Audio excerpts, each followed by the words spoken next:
The secret of success is constancy to purpose. Benjamin Disraeli. My friends, stick with it. Each and every day, 10 to 15 minutes, that is all we ask. You can do this. Just look at the way price flows and how trackable it is most of the time. Do that. Follow price. That's what it's all about. The only thing that can happen in the markets is what? They go up or down. Yes, they can go sideways for a while, but typically it's up or down. You have to have a chart that's trackable, and you have to have some tools like the volume, like the Heikin-Ashi candlesticks, and like trend lines, and 3 great trainings on each of those areas we put out over the last 3 weeks for free for you. If you want to support us, you can do that at Patreon. Otherwise, just listen to what we have to say, practice trade, study to show yourself approved. You can do this. I'm your biggest fan if you'll just stick with it. We see stocks and Bitcoin are up for the day. Bonds and gold are down. Let's talk about where we are on the S&P 500. Green spinning top, green volume. We're only 2 days into this week, but it looks like a lot lower volume than last week. When we look at this latest 2-day candle, of course, it reflects Monday and Tuesday. And what do we see going on there? Well, we can see our trend line. It's a weekly trend line, and we can see where price is pushing right up on that trend line. Are things turning around? Is the market just coughing, getting ready for the plunge with problems in the banking sector, war in Ukraine, not going so well for the West? I mean, on and on and on. You can just come up with inflation out of hand. You know, at least gas prices have been better. But is all of that potential housing crisis, potential collapse of banks, and who knows about the stock market, blah, blah, blah. How much heavy is that weighing on us? What's the Fed going to do? Well, we shall wait, watch, and see. We do have a green candle that's trying to form.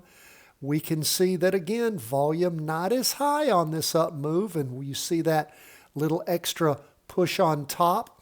We see that the half days pushed through, again, through the weekly trend line. So we'll keep an eye on things as this week continues to develop. We're only on Tuesday, so there's a lot that can change, but do pay close attention. Now, if we go from the S&P over to the NASDAQ 100, completely different looking kind of setup here, isn't it? I mean, again, look at the weekly here on the NASDAQ.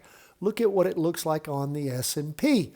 The NASDAQ popped up, slid sideways, moved really sideways here for 3 weeks, almost 4 weeks, and then this week popping up. Is it going to push through? Either we talked about this potentially being a ceiling, or maybe where it hit the high of highs being the ceiling, and will it simply roll over and head back down? We don't know. As we look at volume here, we can see that we had sizable volume, but no movement in the candlesticks, which typically tells us that, again, there is something going on with the insiders. Lots of volume, but not much price movement as far as the candlesticks themselves go. We can see ranging on the Heikin-Ashi candlesticks here, which could mean an accumulation going on here. So they're getting ready to drive the price up. That's possible. We look at the latest 2-day candle, not a lot of volume. Prior candle, a good bit of volume. We see during the day, up in the morning, little up in the afternoon after a sideways slide for, 2 days there. So again, we're watching. If we really pierce above what was a little bit of a ceiling here for 3 weeks, and then, of course, these other weeks too, maybe, not just 3 weeks, but we can see where things popped up last week too, about to where we are now. If things start to deteriorate on Wednesday and or Thursday, then of course, maybe things are going to bounce off and really move down hard.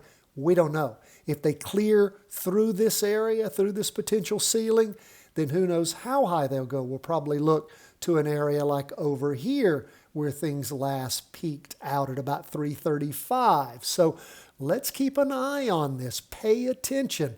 as things continue, again, they're in the green. We're in the green last week, so we shall see. What's up with bonds? Bonds down for the day, 0.86%. We can see this little candle just sitting right there on it. We got some red volume on the weekly. Now we look at where we are on the 2-day, and we have a doji there. Lots of indecision, but not a lot of volume. We can see where the volume was really high when it peaked out here on the 2-day. We can see where volume was high during this last week. Really, really high. Now again, we'll keep an eye on this and see if it's just digesting some gains and then getting ready to move up again. But we can see for 2 days we've had down movement. We can see it here on the half-day chart at the bottom. So we will pay attention to bonds. What about gold? Gold down for the day, the biggest downer for the day, 1.89%. We can see down in the morning, further down in the afternoon on the half-day chart. High volume in that down move in the morning. Well, a little bit higher than average. And then slacking off in the afternoon, so that volume was up in the morning. We look at where we are on the 2-day. We can see that the volume has put off a little bit, not reaching the high of the prior. So again, green candle forming for the week. We will keep an eye on things. And again, even on that candlestick, we can tell, this week's candlestick, that we've not reached the high of last week yet. So keep an eye on gold. See how much more room it has to run. We can see if we follow that, gold peaked out here previously back in April. And again, gold did hit its most recent high back in March. And we're going all the way back, when I say April, March of last year, April of last year. So we'll keep an eye on things, see just how far gold will run. If it keeps knocking out those prior areas, that's a good sign. Where are we on Bitcoin? Bitcoin up for the day, 1.26%. Bitcoin right up to, again, we talked about this yesterday, where after it did that drop back, ending back at the end of May of last year, it stayed steady for 2 weeks and then rolled back over going down. But we do have 2 weeks of decent up movement. We look at this 6 days of decent up movement, and we can see we're up in the morning, about the same in the afternoon on Bitcoin. That is where we are, my friends, as we end the day on Tuesday. Hope that you are enjoying doing some practice trading. Hope you're putting into effect what you're learning from these 3 time frame charts. I will put at the end of today's video links to all 3 of the recent trainings that we have put out for you lately. That's going to be at the end of today's video. That's on volume, Heikin-Ashi candlesticks, and trend lines. God bless, my friends. All the best from the whole team at Charting Wealth World Headquarters.